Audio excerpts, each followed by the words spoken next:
So good morning again, everyone. Good morning. Good morning. It is such a joy to be here. I mean, such a joy. Although many of us have met already, today feels like a moment that things are beginning in a different way. And I'm looking forward to this morning. I've been looking forward to for a long time. And that feels like a gift to me. And I've been thinking about the people who stood in this pulpit before me. Rev Sonia, Rev Paul, Rev Lee Reed, and of course, Rev Pippa, who will be standing beside me now. Each of them has brought their unique gifts, their wisdom, and their own unique way of loving this congregation. I'd love to hear all the history, the houses you've had, and the different seasons, the joys and challenges, and all the stories about the congregation and all the unique individuals that make up the congregation. Those stories remind me that this congregation began long before me. It has such a long, rich tapestry. And we inherit what others have lovingly built. And then together, we add what is ours to bring. And if we're fortunate, it won't end with any one of us. That's how communities endure. I'm sure many of you are wondering what kind of minister I will be. Fair enough. That's fair enough. I know you're thinking it. That is a fair question. And I've thought about that too. But I found myself asking a different one. Who are we? Who will we be? And I think sometimes when things change, people are quick to ask, so what's the plan? What are you going to do? Strategic plan, which I don't like that word, strategic plan, but you get the idea. What's your agenda? And what are you going to do? Are you going to change things for us? There's fear in that sometimes, like we're going to come around and do things differently. But I don't think that's where we begin. Today, I'd rather begin with people because the way we begin, it matters. And I guess that's the therapist in me. After spending so many years listening to people's stories, it's hard for me to imagine beginning any other way. I've learned that before you can truly help or support someone, you have to know them. Not to fix them, not to decide what they need, but to understand who they are. And I've come to believe that paying attention matters more than having the answers. I've also learned that people are changed less by giving them advice than by being seen and understood and gently invited into being themselves. That has shaped me as a therapist, and it has shaped me as a minister. And I hope it will shape the ministry we share. There's an ancient Hebrew word that has been on my heart these past few months, hineni. It is usually translated, here I am, but it means something deeper. It's not, here I am, like here I am. It's not meant like that. So it means, I am here. I am fully present. I am available. I am paying attention to what this moment is asking of me. When I was ordained, the word hineni was woven into the ordination ceremony. It became more than a beautiful Hebrew word. It became a quiet promise, a reminder of the kind of minister I had hoped to be. Not someone who has every answer, but someone who's willing to be present and understand. And that's why it kept coming back to me. Whether we hear it as history, sacred story, or an enduring metaphor, the story begins with Moses. When we first meet Moses, he's not a great leader. He isn't a prophet. He's tending sheep. He's living an ordinary life, keeping to himself. He's gotten himself into a little trouble. He's laying low. He's kind of hiding. Then one day he notices some extraordinary burning bush. From the fire, God calls his name, Moses. And Moses answers, Hineni, here I am. What follows is actually quite human, and I think something we can all maybe relate to. I know I can. God tells Moses that he's to return to Egypt and help lead the Israelites out of slavery. So Moses begins explaining why maybe he's not the right person. Who am I? Kind of paraphrasing, but why would they believe me? I don't have the words. Isn't there someone more qualified? Which I think I can relate to that. The story doesn't present Moses as fearless or perfectly prepared, but it presents him as willing. He didn't become ready and then answer the call. He answered the call over time. He grew into it.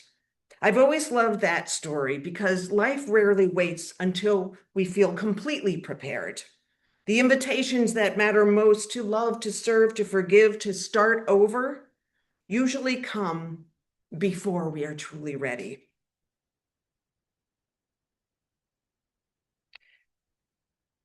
They simply ask us to be present, to say, Hineni. Standing here this morning, again, I understand that, and I don't come believing I have all the answers. I come with gratitude for your welcome. I come with curiosity, and I come ready to listen. One of the unexpected gifts of these past couple of years has been discovering that ministry is different from other work I've done. For many years, my work was to create a space for other people that could feel seen and heard and known.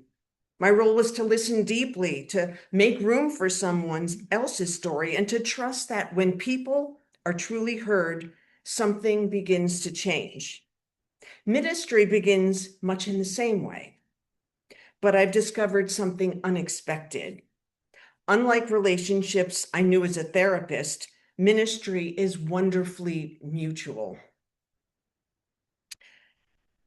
As I've been getting to know you, you've been getting to know me.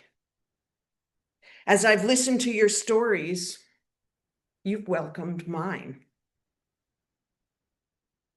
As I've hoped to help create a place where people feel seen and known, you've offered me that same gift.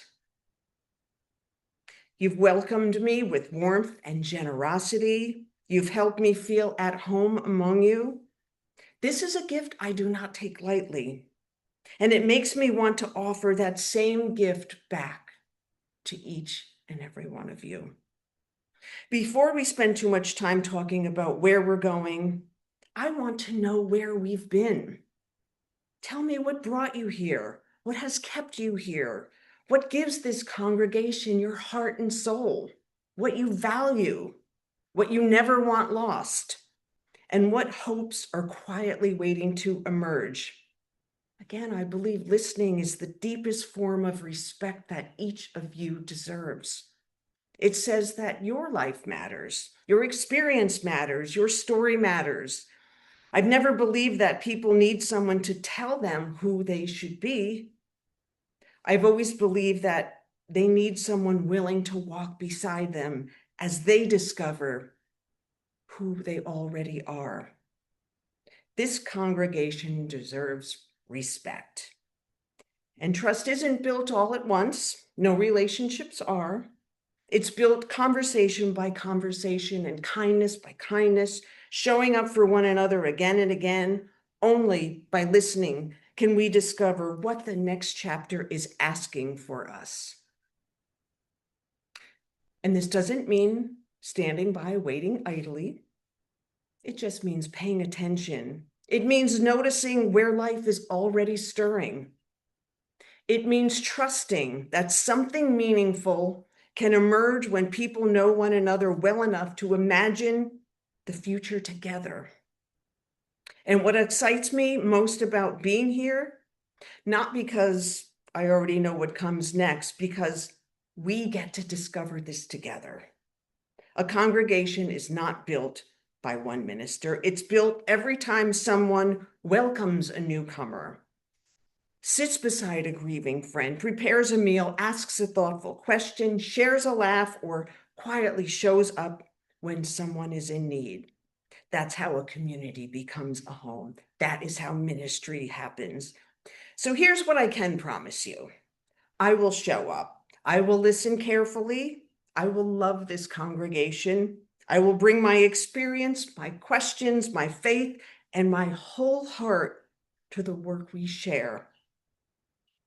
Again, I will not always have the answers, but I will be present.